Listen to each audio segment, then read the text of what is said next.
Now, you should have a basic understanding of capacitive reactance. If you have any questions, stop the video here and review this section one more time. Let's examine a second form of reactance, inductive reactance. This type of reactance is the opposition of inductance to an alternating current flow in a circuit. As you saw in the last video, when an inductor is connected to an AC source, the current is changing continuously. The counter-electromotive force that is induced within the coil opposes the tendency for the circuit current to change in magnitude.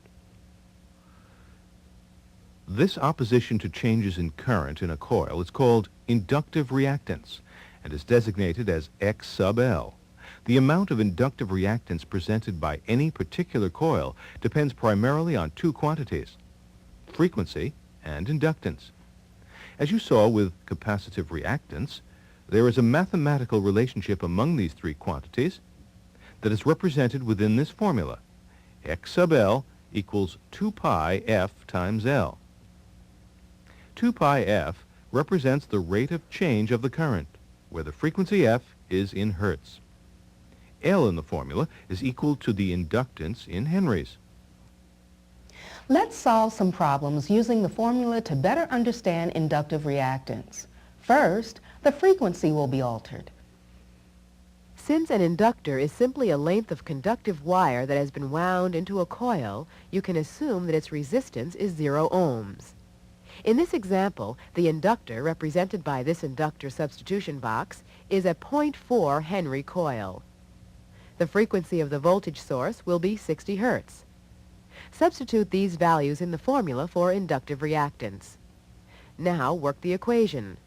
The inductive reactance, X sub L, equals 6.28 times 60 hertz times 0.4 henries. Remember, your answer will be in ohms.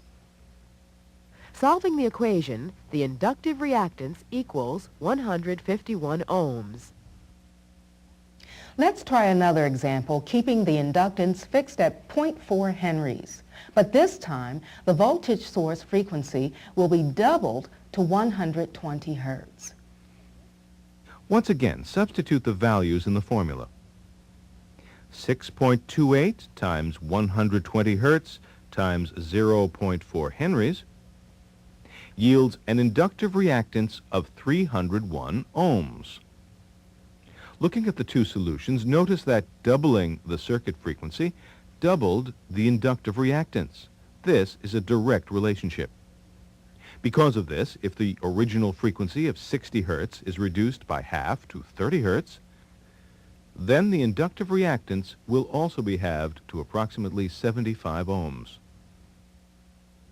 The same relationships will hold true if the frequency is held constant and the inductance changed.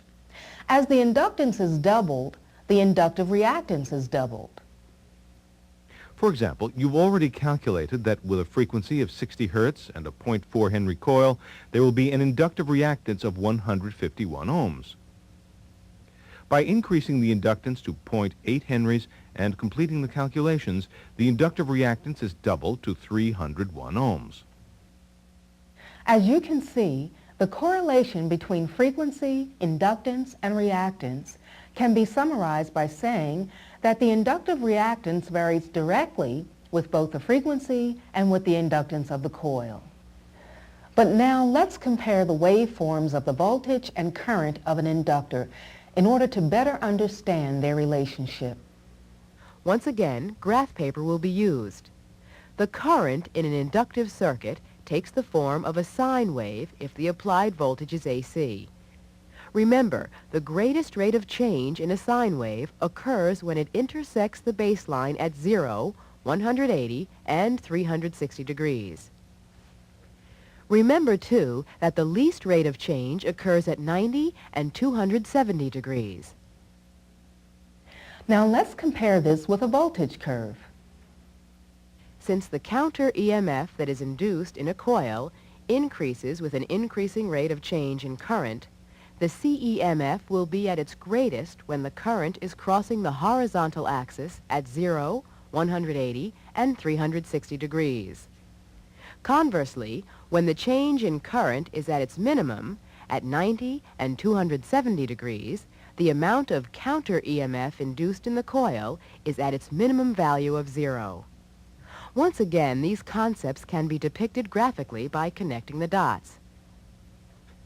Since the voltage reaches a peak at 0 degrees, but the current does not peak until 90 degrees, there is said to be a 90-degree phase difference between the two waveforms. Remember, a phase difference is the time in electrical degrees by which a waveform leads or lags another. In an ideal inductor, the voltage is said to lead the current. Stop the program and complete activity number 3.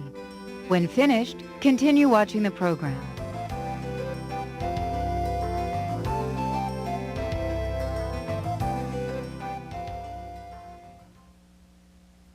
But inductors